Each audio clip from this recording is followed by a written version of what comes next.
So many, many mistakes have been made, but we got to deal with what is. We've got to deal with the circumstance we confront right now. And this has the danger of leading to a financial collapse. Those are the specific words of the Secretary of the Treasury and the Chairman of the Federal Reserve. They have warned us, if we don't take actions, and no one can say whether this next step will be enough.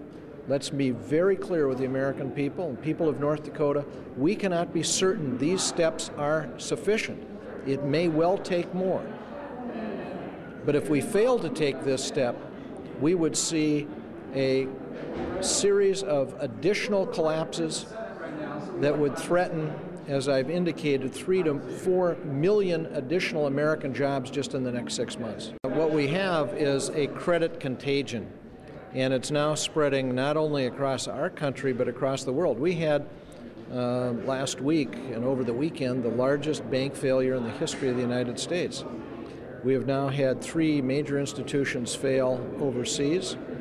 We have other institutions that have already gone under, as you know, very major institutions here.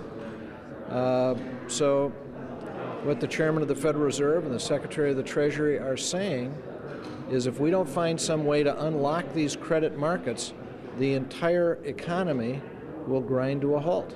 Inability to get loans if you're a business, to get loans, operating loans to run your company, inability to get a loan to buy a home, inability to get a loan to buy a car, but much more than that, the potential loss of your job. That is what would be the ultimate consequence of a financial meltdown. Having spent the last week being involved in negotiations, this is not the package that if I were free to write it, I would write. I would structure it differently. But we did make very substantial improvements over the weekend. First of all, we have dramatically improved the protection for taxpayers. They were not protected at all under the proposal that Secretary Paulson sent us. There was no protection. To help people understand, this has been a long time brewing. As a country, we have been spending much more than our income would allow.